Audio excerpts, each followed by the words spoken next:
What's up, guys? I'm Beth Bell, and I just wanted to introduce myself. Hello, I'm a health and fitness coach and a mom. I've got 3 kids, and I wanted to share with you one of the reasons why I became a health coach in the first place. I struggled with eating disorders for 15 years.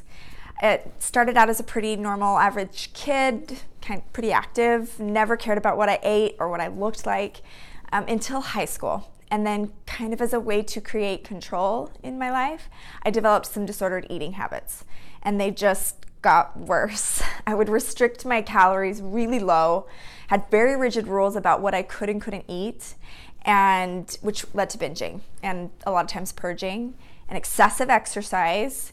And my life revolved around that I was always thinking about food and when my next workout was. A lot of times I would be scared to go out to events or with friends because of what food may or may not be there.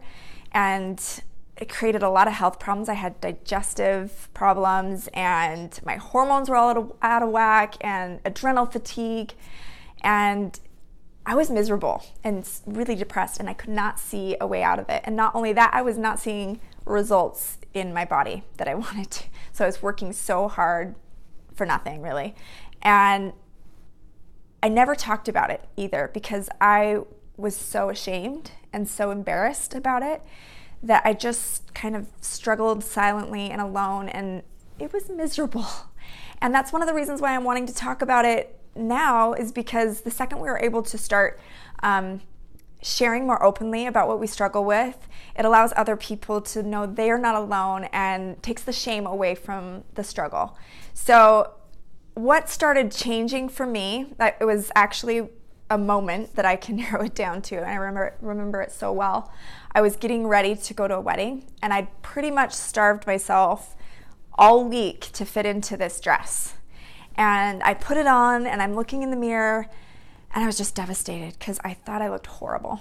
And I'm picking apart all my flaws, and I just burst into tears. And I was just so frustrated and tired of working so hard and never seeing results and feeling so ashamed.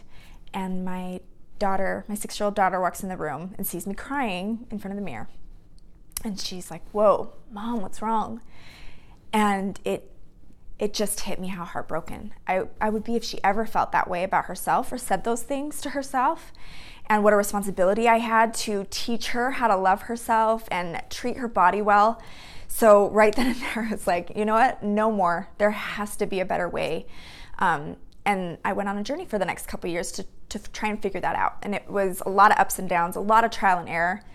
And what finally started working was I started talking about it, and I reached out for support and found someone to help me process and figure out what the emotional drivers were behind the behaviors, and also figure out a system that worked for my body, because all bodies are different, to get my metabolism going again, heal my adrenal fatigue, balance my hormones, and to really start feeling good about myself again and loving myself again and noticing the positive changes in my body. Because before, honestly, I wasn't seeing it. I just only saw the negative. So my advice to you, if you are struggling with something similar, or if you know of somebody who is, first of all, share this video with them. But reach out and start talking about it and find someone to help you move forward and figure out what works for your body, what doesn't, how to get results, and ultimately how to start loving yourself again through the process. Fitness does not have to be difficult to be effective, and you shouldn't have to be consumed by food and by exercise to be able to enjoy feeling and looking the way you want. If you've struggled with eating disorders, there's nothing to be ashamed of. You're not alone. There's thousands of people who struggle with this and that have found a way to experience more freedom in their relationship with food, in their relationship with their bodies, and just get back to living their life.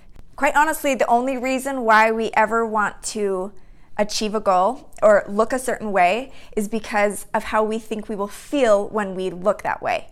And that is a losing battle, right? You have to be able to have that self-love and feel good about yourself regardless of how you look. And the outcome usually is you end up looking amazing as well.